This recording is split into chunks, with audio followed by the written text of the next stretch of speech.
Hi friends, dream Valley റൂട്ടിലേക്ക് എല്ലാവർക്കും സ്വാഗതം. ഇന്ന് ഒരു സ്പെഷ്യൽ വീഡിയോ ആണ്. ഞാൻ ആദ്യമായിട്ട് വെച്ച 2 വർഷത്തിന് മുമ്പ്, രണ്ടേകാൽ വർഷമായി. 2.25 വർഷത്തിന് മുമ്പ് ആദ്യം വെച്ച വിയറ്റ്നാം എയർലി പ്ലാവിലെ ചക്ക വീണ്ടും പഴുത്തു. കേട്ടാ, ഇതാണ് ചക്ക. ചക്കയുടെ ആ ഞെട്ട് കാണുമ്പോൾ അറിയാം പഴുത്തതിൻ്റെ ഇത്. പഴുക്കാത്ത ചക്കയുടെ ഞെട്ട് പച്ച നിറത്തിലും പഴുത്തതിൻ്റെ ഒരു മഞ്ഞ നിറത്തിലുമാണ് നമുക്ക് കാണുന്നത്. ഇത് ഞാൻ ചാക്കിട്ട് മൂടിയൊന്ന് കെട്ടിയിരുന്നതുകൊണ്ട് അണ്ണാനൊന്നും വന്നില്ല.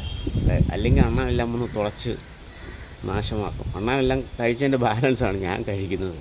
പിന്നെ പ്രകൃതി വിഭവമായ ഈ ചക്കയൊക്കെ പ്രകൃതിയിലുള്ള ജീവിക്കും കൂടി അവകാശപ്പെട്ടതല്ലേ. അപ്പോൾ അതുകൊണ്ട് ഇതൊരെണ്ണം പഴുത്തിട്ടുണ്ട്. പക്ഷേ മേളിലായിട്ട് ഒരെണ്ണം കൂടി പഴുത്തിട്ടുണ്ട്. അതാണ് ഈ കിടക്കുന്നത്. ഈ മേളിൽ കിടക്കുന്ന ഇതും കൂടി പഴുത്തിട്ടുണ്ട്. കണ്ട, അതിന് ഞെട്ട് കണ്ട, അതാണ് ആ ഇതുകൂടി പഴുത്തിട്ടുണ്ട്. അത് ഞാൻ അണ്ണാന് വേണ്ടി ഇട്ടിരിക്കുകയാണ്. അത് നാളെ ഇതുപോലെ. ഇന്ന് ഇത് ഞാൻ കട്ട് ചെയ്തെടുക്കുകയാണ്.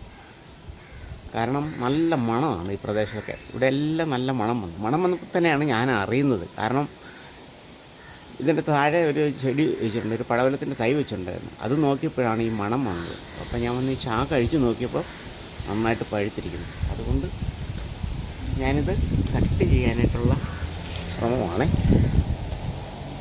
എൻ്റെ ചാനൽ ഇഷ്ടപ്പെട്ടാൽ ലൈക്ക് ചെയ്യണം, കമൻറ്റ് ചെയ്യണം, ഷെയർ ചെയ്യണം, സബ്സ്ക്രൈബ് ചെയ്യണം. നിങ്ങളുടെ എല്ലാവരുടെ സപ്പോർട്ടാണ് എനിക്ക് ആവശ്യം. Thank you.